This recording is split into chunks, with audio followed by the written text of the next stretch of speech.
जिज्ञासु मित्रों, बहुत बहुत अभिनंदन है, स्वागत है आप सभी का दिव्य सृजन में। प्रत्येक दिवस की भांति आज फिर हम यहाँ पर यह लाइव चर्चा का कार्यक्रम शुरू कर रहे हैं। और आज जो लाइव चर्चा का विषय है, प्रेत योनि से मुक्ति कैसे मिलती है। तो आप सब में से बहुत सारे लोगों ने कल की जो चर्चा हुई थी कि कोई जीव प्रेत योनि में कैसे जाता है, उसमें थोड़ी सी वॉइस प्रॉब्लम आ गई थी। तो कल का विषय जो था वो आज हम जोड़ते हुए उसमें वॉइस प्रॉब्लम आ गई थी, तो इसीलिए कल कई लोगों ने यह रिक्वेस्ट किया, कई लोगों ने यह प्रश्न किया कि आप फिर से इस विषय पर चर्चा करें। तो इसीलिए इस विषय पर पुनः चर्चा का प्रावधान जो है यह रखा गया। और यह जो है कुछ लोगों ने इसके लिए आग्रह किया, रिक्वेस्ट भेजी कि आप इस विषय पर पुनः चर्चा करें तो अच्छा होगा। तो इसीलिए कल का विषय हम लेते हुए ही आज के विषय पर हम चर्चा करेंगे। तो कल का जो विषय है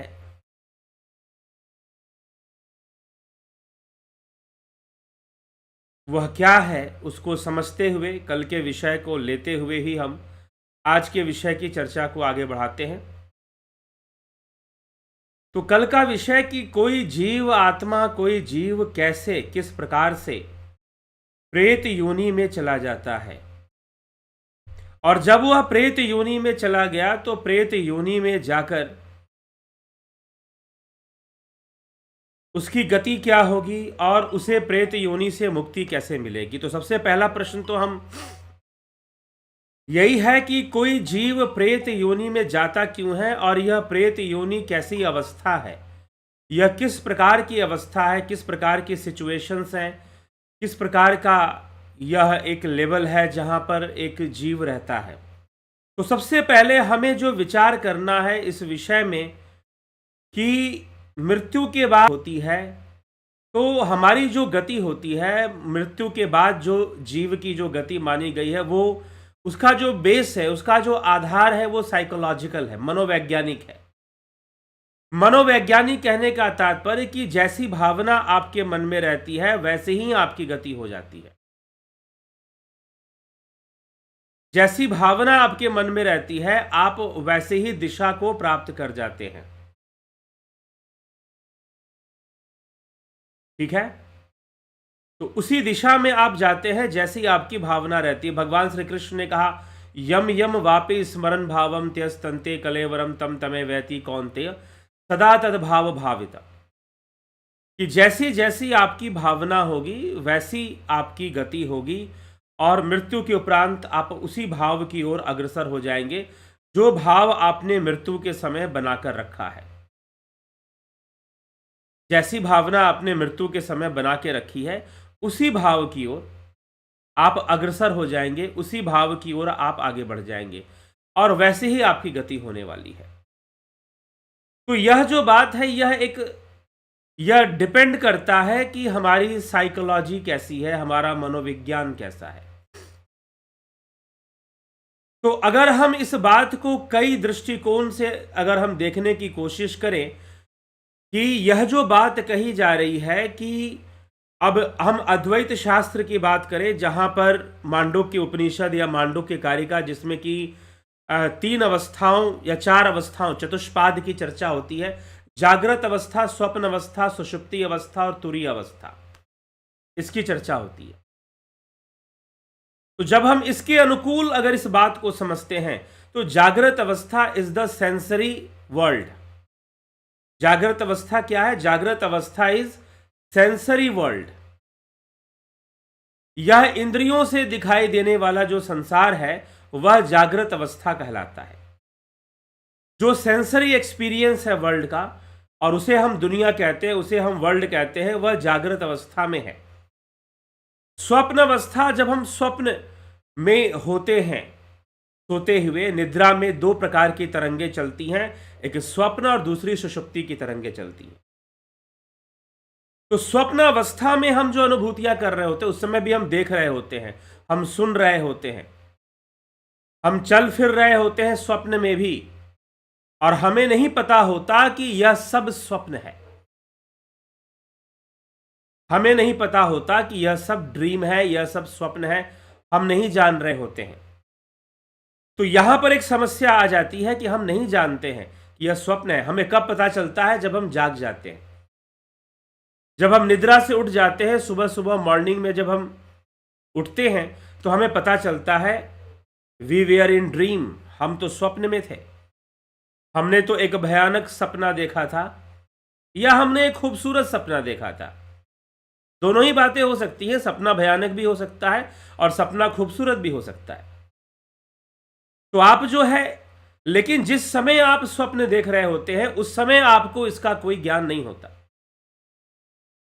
इस समय आपको इसका कोई ज्ञान नहीं हो रहा होता है। तो अब जो है हमारे जो शास्त्र इस विषय में कहते हैं, हम थोड़ा शास्त्रों की चर्चा करेंगे और फिर जो है कुछ वैज्ञानिक या मनोवैज्ञानिकों ने जो इस विषय में कहा है उस पर चर्चा करेंगे और एक हम चिंतन करेंगे, मनन करेंगे कि वास्तव में सत्य क्या है। तो ये 3 तरीकों से हम इस बात को समझने का प्रयास करेंगे और फिर हम आगे का आज का जो विषय है उसको भी हम स्पष्ट कर पाएंगे। तो पहले यह बात स्पष्ट हो जाए, तो सबसे पहली बात यह है कि जागृत अवस्था, स्वप्न अवस्था, सुषुप्ति अवस्था। जागृत अवस्था यह अवस्था है जो हम इंद्रियों से अनुभव करते हैं। स्वप्न अवस्था जो हम स्वप्न में चले जाते हैं, और सुषुप्ति जहां पर कर्म नहीं होता, कर्म के संस्कार होते हैं, कारण शरीर ही उसकी अभिव्यक्ति अवस्था है, सुषुप्ति अवस्था। तो मनुष्य का जो अस्तित्व है वो कहां पर है? जागृत में है, स्वप्न में है, सुषुप्ति में है, या तुरिया, इन तीनों से परे जो आत्मा है उसमें मनुष्य का अस्तित्व है। तो हम जरा गौर से विचार करें, जो शास्त्र यहां पर अद्वैत दर्शन जो कहता है कि भाई चलो ठीक है, आपने जीव की 3 अवस्थाएं बता दी, जागृत, स्वप्न और सुषुप्ति। तुरिया योगियों की अवस्था है, साधकों की अवस्था है, वो तुरिया अवस्था को प्राप्त करते हैं। जो योगी हैं, ज्ञानी हैं, साधक हैं, वो तुरिया अवस्था में प्रवेश करते हैं और तुरिया अवस्था में रहकर संपूर्ण संसार को, जागृत, स्वप्न और सुषुप्ति, तीनों को साक्षी भाव से देखते हैं, तीनों को साक्षी भाव से देख रहे होते हैं। तो जब मृत्यु हो जाएगी तो कौन सी अवस्था होगी और कौन सी अवस्था नहीं होगी? तो जीव की कौन सी अवस्था होगी मृत्यु के बाद, तुरंत बाद, जब तक वो स्थूल शरीर को ना धारण कर ले? तो मृत्यु के बाद यहां पर माना गया है कि मृत्यु जब हो जाएगी तो उसकी जागृत अवस्था नहीं रहेगी।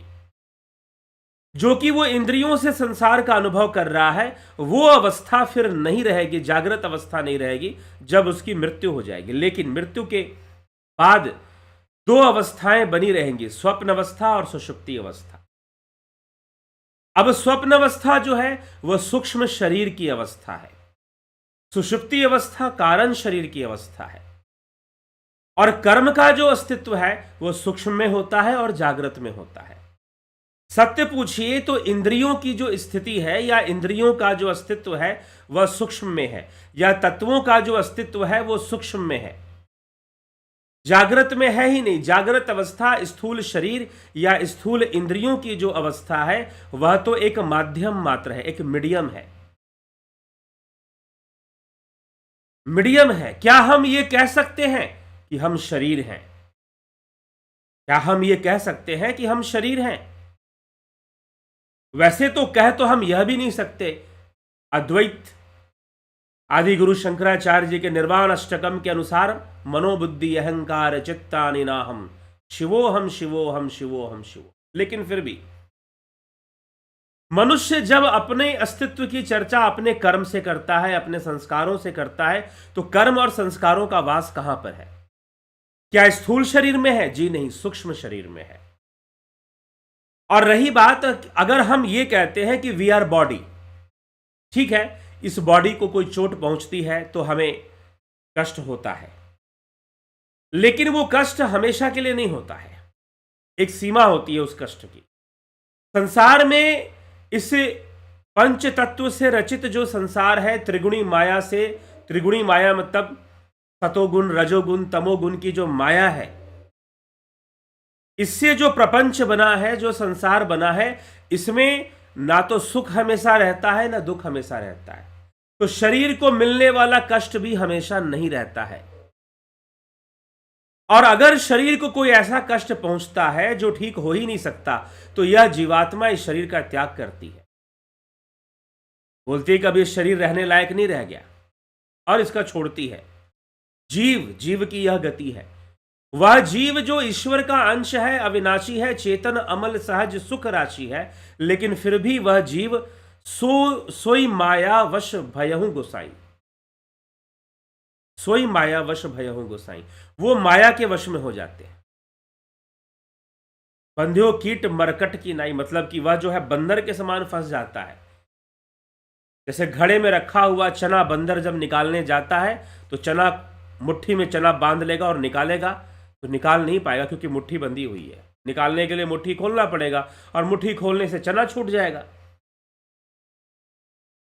वो बेचारा फंस जाता है चने के चक्कर में। तो जीव की ये स्थिति हो जाती है। लेकिन जीव इस घड़े के अंदर, यहां घड़ा क्या है? यह शरीर है। कई जगह पर शरीर की तुलना घट से की गई है, घड़े से की गई। घेरंड संहिता में जो घटस्थ योग है, घटस्थ योग में घट की तुलना शरीर से की गई है। तो अब हम विचार करें कि इंद्रियों की अवस्था नहीं रहेगी, लेकिन सूक्ष्म शरीर की अवस्था मृत्यु के उपरांत भी रहेगी। अर्थात स्वप्न और सुषुप्ति अवस्था बनी रहेगी, जागृत अवस्था मृत्यु के उपरांत नहीं रहेगी। इसी प्रकार से जब हम William James, father of American psychology, उनका मानना है देयर आर 3 टाइप्स ऑफ आई। आई मतलब मैं, हमारा जो मैं है उसके 3 लेवल हैं। उसमें जो फाइनल लेवल, जो लास्ट लेवल है, वो कभी डिस्ट्रॉय नहीं होता। वो बॉडी के मरने से भी वो नहीं मरता, बॉडी डिस्ट्रॉय होने से भी वो नहीं होता। पहली बात तो हम चिंतन करते हुए, मनन करते हुए, लॉजिकली, तर्कपूर्ण ढंग से, किसी विद्वान की आवश्यकता नहीं है। शास्त्रों में क्या लिखा है वो भी मत पढ़ो। थोड़ी देर के लिए मैं कह रहा हूं, एक बात को समझने की कोशिश कीजिए। मनोवैज्ञानिकों ने क्या कहा है उसको भी छोड़िए, विलियम जेम्स ने क्या कहा है, सिगमंड फ्रायड ने क्या कहा है, इस विषय में कई लोगों ने बोला है। अब प्रेतात्मावाद पर, पैरानॉर्मल साइंस के ऊपर एक बहुत बड़े वैज्ञानिक हुए, सर विलियम क्रुक्स, उन्होंने रिसर्च किया और इसको प्रमाणित किया। उनके बारे में हम जानेंगे, लेकिन हम सबसे पहले एक साधारण तरीके से, बहुत ही नॉर्मल वे में हम एक बात का चिंतन करें। क्या हम शरीर हैं? क्या हम कह सकते हैं कि हम शरीर हैं? शास्त्र क्या कहते हैं? आदि गुरु शंकराचार्य इस विषय में क्या कहते हैं? वेदांत इस विषय में क्या कहता है? योग इस विषय में क्या कहता है? सांख्य इस विषय में क्या कहता है? उसको साइड कर दीजिए। आप सिर्फ अपने कॉमन सेंस को लगाइए। आप सिर्फ अपने कॉमन सेंस को लगाकर, अपनी साधारण बुद्धि का प्रयोग करके ये सोचिए, क्या आप ये कह सकते हैं कि आप शरीर हैं? कह सकते हैं कि आप शरीर हैं? आप यही हाड़ मांस का शरीर, यही आपका अस्तित्व है। क्या आप ऐसा कह सकते हैं? अगर आप कहते हैं कि आप शरीर हैं, कुछ लोग कहेंगे कि हाँ, मेरी पहचान तो इस शरीर, इस चेहरे के कारण है, मेरी पहचान तो इस नाम के कारण है, यही सब तो भ्रम है और उपाधियां हैं, और उन उपाधियों को ही हमने सत्य मान लिया है। समस्या यहां पर है। तो अब हमें विचार करना है, क्या हम शरीर हैं? Are we body? अगर हम शरीर हैं तो हमें शरीर के बारे में सब पता होना चाहिए ना। क्या हमें पता है कि हमारा हृदय 24 घंटे धड़क रहा है? हार्ट बीट, 24 घंटे हार्ट बीट हो रहा है, लंग्स हमारे काम कर रहे हैं। हम स्वादिष्ट भोजन करते हैं, कहीं रेस्टोरेंट में जाते हैं या घर में हम स्वादिष्ट भोजन बनाते हैं। होली के पर्व में, होली का पर्व होने वाला है, दिवाली, इन सभी में, और बहुत सारे दुनिया भर में फेस्टिवल्स मनाए जाते हैं। कोई अलग अलग लोग रिलीजन को मानने वाले वो भी। लेकिन एक बात बताइए कि जो आप खाना खाते हैं आपको जिह्वा तक, आपके गले तक पता चलता है और उसके बाद आपको नहीं पता चलता कि आपके खाने की मूवमेंट क्या है। आपका भोजन कितने देर पेट में रहा और पेट में रहने के बाद वो कब छोटी आंत में गया और छोटी आंत से कब बड़ी आंत में गया, हमें पता नहीं चलता। अगर हम शरीर हैं तो क्या हमें हमारे बारे में ही पता नहीं है? हमें अपने बारे में ही पता नहीं है?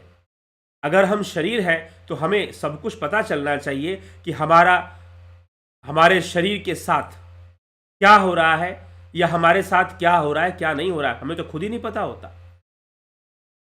अभी सुनने में मुझे आया कि कोई धर्मगुरु हमारे देश में, उनको ब्रेन हैमरेज की समस्या हो गई, लेकिन उन्होंने ट्रीटमेंट नहीं ली और उनको कमजोरी या समस्याएं आ रही थी, लेकिन उन्होंने ध्यान नहीं दिया।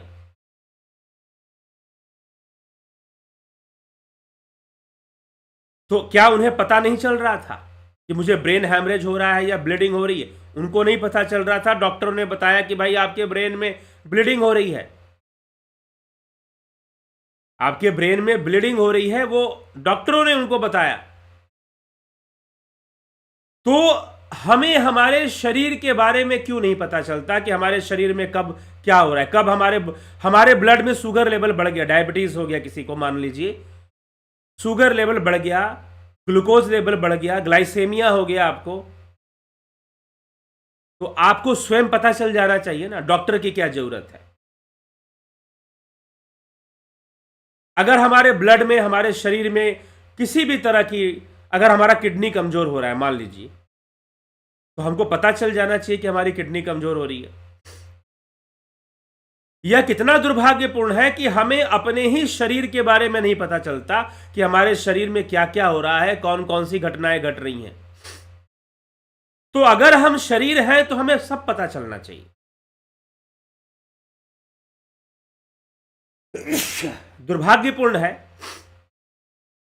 कि हमें नहीं पता, क्योंकि हम शरीर है नहीं। हम शरीर है नहीं, हम शरीर नहीं है तो हमें क्यों शरीर के बारे में पता चले? और शरीर के अंग भंग हो जाए फिर भी कई बार हम जीवित रहते हैं।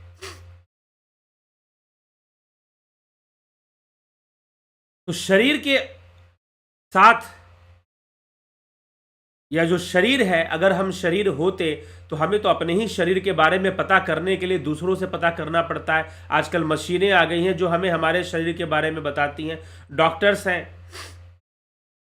लेकिन हमें खुद नहीं पता चलता कि हमारा शरीर है और हम यह शरीर है, और हमें पता चलना चाहिए कि शरीर में क्या हो रहा है और हम खुद शरीर को अपना पूरी तरह से सही कर ले। हाँ ठीक है, एक इम्यूनिटी पावर आदमी के अंदर, एक सेल्फ डिफेंस सिस्टम होता है जो बीमारियों से लड़ता है, हमारे भीतर होता है, हमें उसे काम करने देना चाहिए। लेकिन अगर हम बॉडी है तो हमें बॉडी के बारे में सब पता चल जाना चाहिए। वो नहीं होता तो हम बॉडी नहीं है,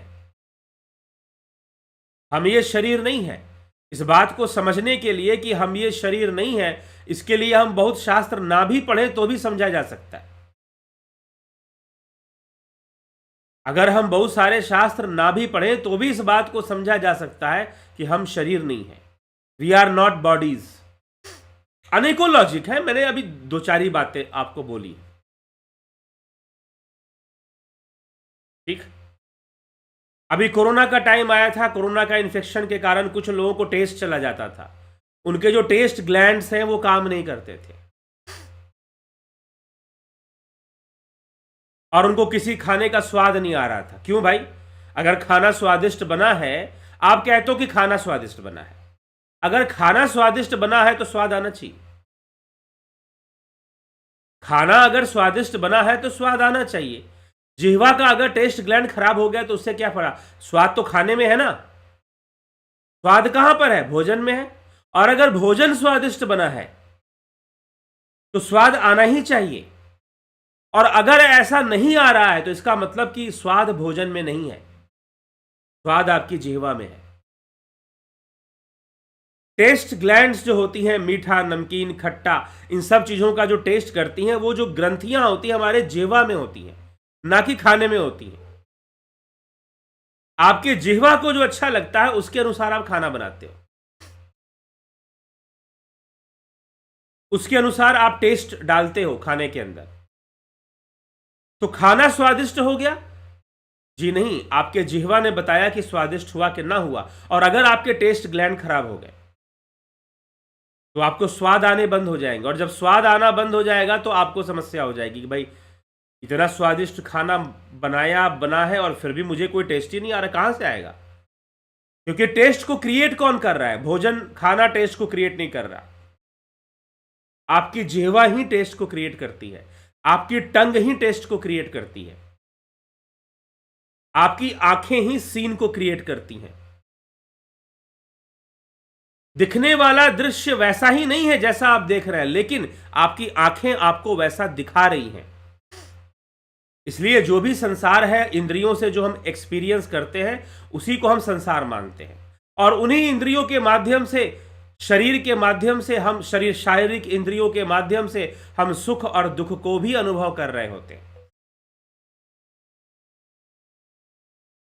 हम सुख और दुख को भी अनुभव कर रहे होते हैं उन्हीं के माध्यम से, उन्हीं इंद्रियों के माध्यम से, सेंसेस के मीडियम से।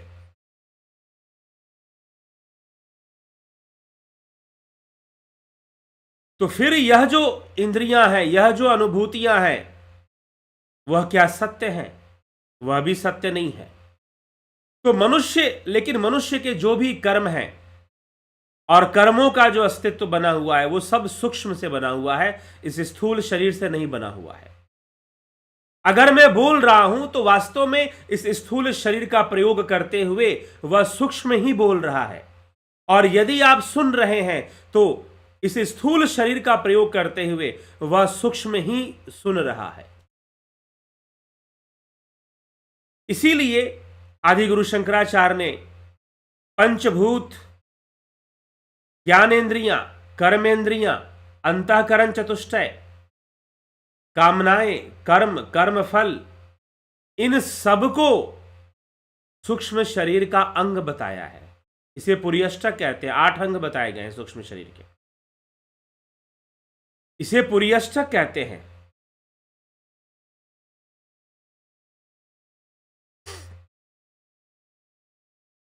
ठीक, तो पुरियष्टक अर्थात 8 अंगों का यह सूक्ष्म शरीर है। 8 अंगों का यह सूक्ष्म शरीर है, और 8 अंगों का जो सूक्ष्म शरीर है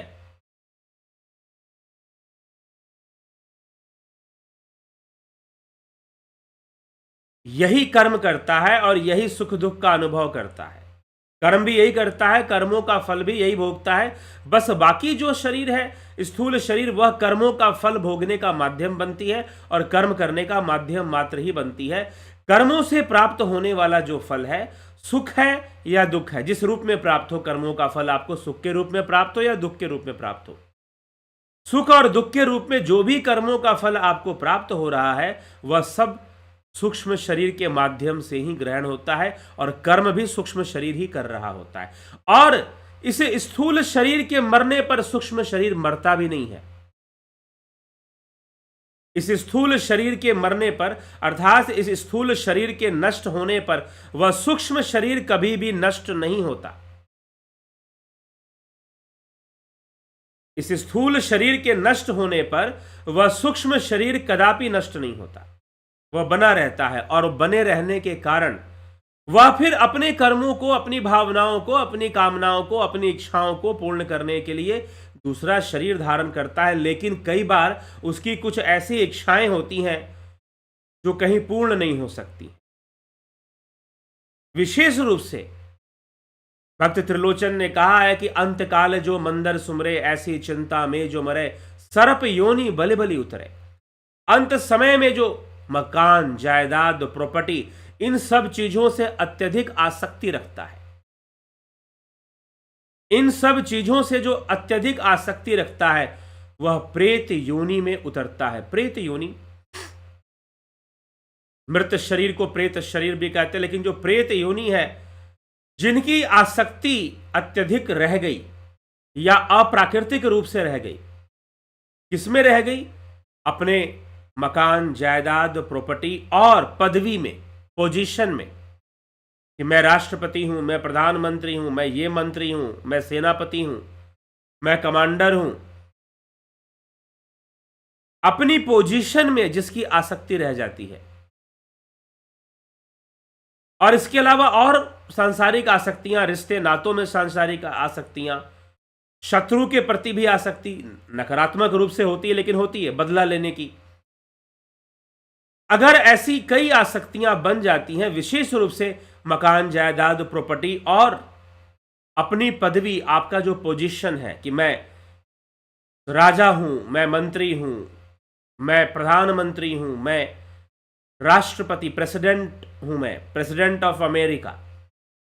अब्राहम लिंकन के बारे में कहते हैं कि व्हाइट हाउस में अभी भी उनके पदचाप सुनाई देते हैं, उनके फुट स्टेप्स सुनाई देते हैं व्हाइट हाउस में, और इसके ऊपर इंटरनेट पे बहुत बातें लिखी गई हैं, बताई गई हैं। व्हाइट हाउस में अभी भी अब्राहम लिंकन वहां पर घूमते हैं, हालांकि उनकी मृत्यु हुए बहुत साल हो गए, कई वर्ष हो गए, 100 वर्ष से 200 वर्ष के लगभग ऐसे बताया जाता है, लेकिन अभी भी उनका जो वॉकिंग स्टाइल था, कई बार उनके फुट स्टेप्स सुने जाते हैं व्हाइट हाउस के अंदर। तो पोजीशन, अपनी पदवी से बहुत ज्यादा आसक्ति होना कि मैं प्रधानमंत्री हूं, मैं राष्ट्रपति हूं, मैं ही दुनिया चला रहा हूं, मैं ही देश चला रहा हूं, ऐसी बहुत सारी बातें हैं, ऐसे बहुत सारे तथ्य हैं।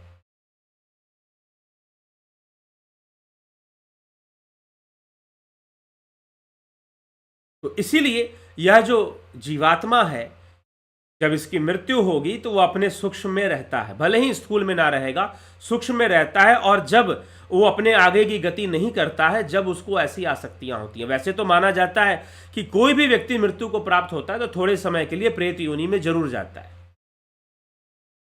फिर वहां से वह जो है अपने दूसरे जन्म की ओर आगे बढ़ता है।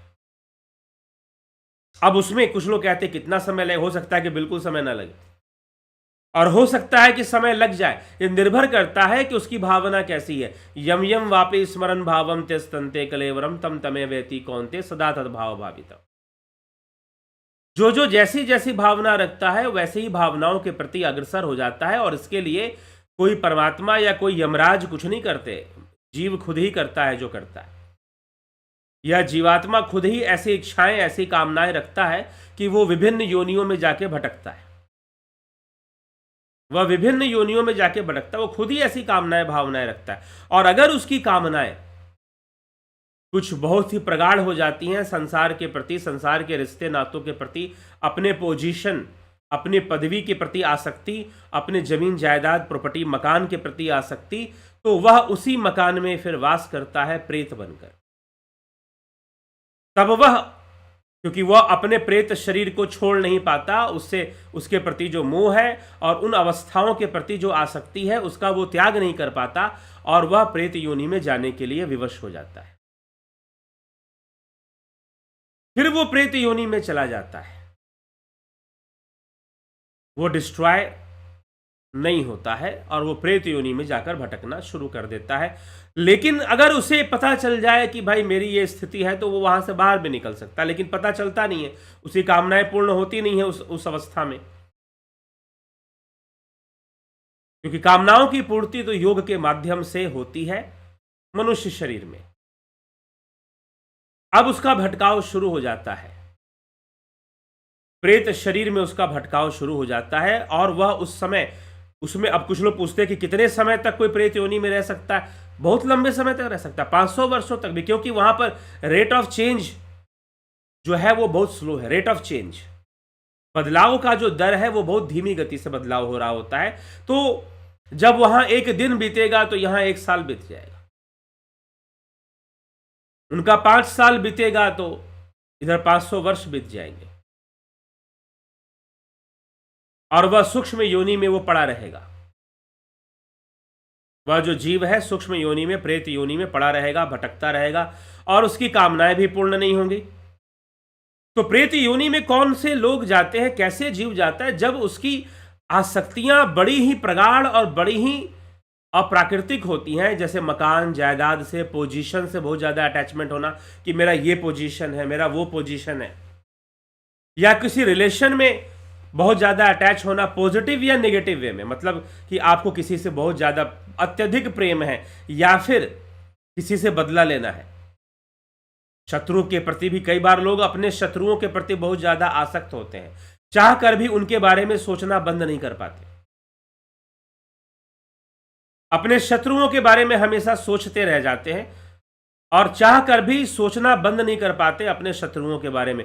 तो यह आसक्ति भी उन्हें प्रेत योनि में ले जा सकती है। और ऐसे लोग जो आत्महत्या, सुसाइड कमिट करते हैं, people who commit suicide because they think all the misery will vanish after death, उनको लगता है, दे फील दैट कि जितनी भी माइजरीज हैं, जितने भी जीवन में सॉरोज है, पेन है, दुख है, मेंटल हो या फिजिकल हो, मानसिक हो या शारीरिक हो, वो सब के सब जो है वैनिश हो जाएंगे, सब के सब खत्म हो जाएंगे जब मैं मर जाऊंगा, मेरी मृत्यु हो जाएगी। लेकिन ऐसा होता नहीं है, क्योंकि जो दुख है वो किसको मिलता है?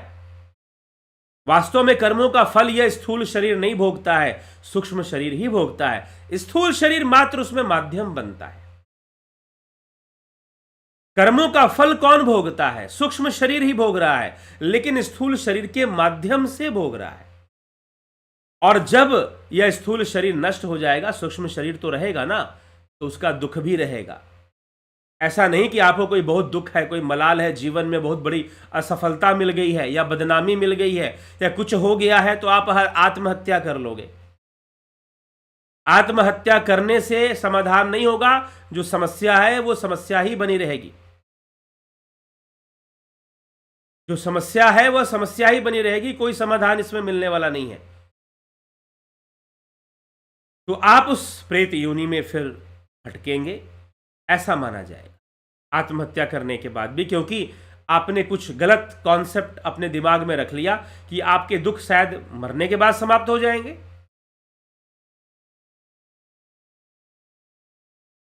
और वैसा होता नहीं है, नहीं होता है तो फिर भटकाव और बढ़ जाता है। तो इसलिए हमें विवेक से विचार करके इस विषय को समझना है। इंग्लैंड में एक बहुत बड़े वैज्ञानिक हुए, फिजिसिस्ट हुए, जिन्होंने CRT tube, cathode ray tube, जिससे पुराना वाला टीवी जो हमारा चलता था, मोटा सा बड़ा सा टीवी हुआ करता था, जो CRT tube, cathode ray tube जो बना, वह जो है सीआरटी ट्यूब बनाने वाले जो वैज्ञानिक थे, सर विलियम क्रूक्स।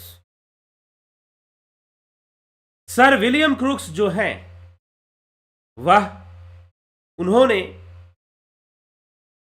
प्रेतात्मावाद पर, जबकि वो लंदन के साइंस सोसाइटी के, साइंस क्लब के प्रेसिडेंट थे, और उनको साइंस सोसाइटी से बाहर निकाल दिया गया क्योंकि उन्होंने पैरानॉर्मल थिंग्स पर रिसर्च किया। देखिए, वैज्ञानिक मन किसको कहते हैं, साइंटिफिक अप्रोच किसको कहते हैं? जो व्यक्ति रिसर्च करता है, जो बिना रिसर्च किए किसी को हां बोलता है, किसी को ना बोलता है, वह व्यक्ति वैज्ञानिक दृष्टिकोण का नहीं है। जो वैज्ञानिक दृष्टिकोण का है, वो कहीं ना कहीं कुछ जानने की कोशिश करेगा, रिसर्च करेगा। ना तो वो किसी को टिक मार्क करेगा कि यस यह सही है, और ना ही क्रॉस करेगा, सिर्फ दूसरों के कहने पर नहीं, या प्रचलित ट्रेंड पर नहीं कि भाई ट्रेंड ऐसा चल रहा है। ट्रेंड ऐसा चल रहा है तो हम भी चलो ऐसे ही बन जाते हैं। क्योंकि आजकल क्या है कि हर चीज को हम लेबल देते हैं, इंटेलेक्चुअलिटी को भी लोग लेबल देने की कोशिश करते हैं, जबकि बुद्धि जीविता तो बुद्धि के प्रयोग में है, ना कि कहीं सुनी बातों को मान लेने में है। इसलिए स्वामी विवेकानंद ने कहा था कि जो आधुनिक युग है, जो आने वाला जो युग होगा, जो जेनरेशन होगी, उसके अंदर एक आधुनिक अंधविश्वास होगा, मॉडर्न सेप्टिकल आउटलुक। वो अंधविश्वासी लोग होंगे जो सिर्फ ट्रेंड पर मान लेंगे कि ये भाई ये चीज सही है और ये चीज गलत है, क्योंकि ट्रेंड चल रहा है। लोग स्टेटस